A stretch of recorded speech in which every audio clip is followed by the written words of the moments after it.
buying homegrown shirts produced by Cotton in the Carolinas.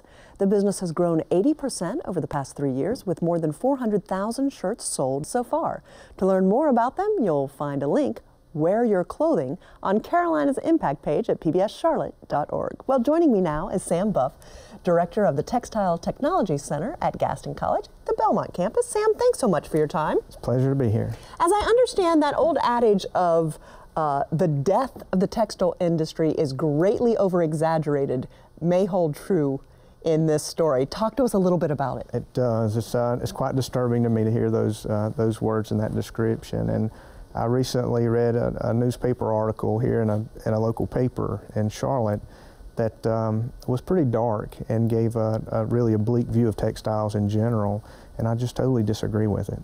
Well, it was exciting in that story to see folks making a difference and getting some excitement, and people watching that thread count and trying to track their shirt, I think is something that is going to have the potential to go viral and to create more energy and excitement around it. There's a lot of energy in the textile industry, and even from small businesses to very large multinational corporations, there's a lot of energy, a lot of innovation, a lot of new technologies that will change our lives, our everyday lives. So you talk about technology, you know, that's an image that people don't really think of when it comes to cotton farming, for sure, and turning them into cotton shirts. Talk to us a little bit about that technology.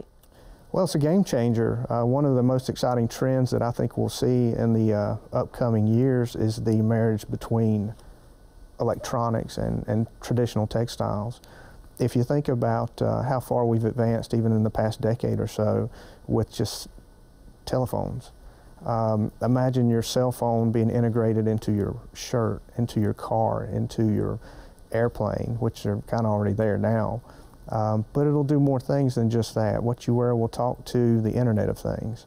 So if you think about applications in the medical field, heart rates, temperature, GPS. My shirt could tell you my heart rate? Certainly. A lot and of my them, temperature. See, a lot of that technology already exists today. It's driven in a couple of different ways. Department of Defense is always spending money on some very interesting things for our men and women. But it sounds expensive. Won't it be cost prohibitive? Well, yes, initially, until you get the technology to a point where it's more affordable. Because the things we're asking yarns and fabrics to do is very different than it has been in the past. So there's going to be a change in how we approach it, how it's processed, and we'll have to go into the textile facilities and actually retrofit some of that equipment. And that changes the workforce a bit.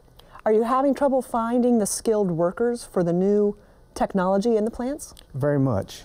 Very much. There's a gap there, and if you think about and we do have an image problem of sorting textiles. If you think about textiles and like my grandparents' generation, people still have this image of their grandmother in the sack dress and child labor, you know, little kids running around. That's just not what it is today.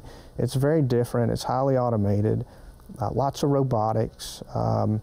And so, you know, if you looked at it as a resume for 50 years ago, you needed somebody with a strong back. Now you need somebody with a strong mind. And the difference is the technology. So these machines, they still have gears in them. Most of them are electronics. It's all computers. It's robotics. It's automation. So they've eliminated a lot of the labor out of it. But the labor we have now is just on a different level skill set wise. Do you see there being more jobs in the textile industry in the future? It's interesting. It's a two-part maybe answer. Yes, because of the expansion of the industry, which is really exciting. And then no, because compared to past numbers, just because there's that marriage between technology and the people. Automation. Exactly. Fewer people, but with higher skill levels. Exactly. And does that mean higher paying jobs? Yes. So that's good for the economy and good for our local community. I think so, and I think manufacturing in general has changed along with textiles, and you have that ripple effect that maybe you don't get in other job creators.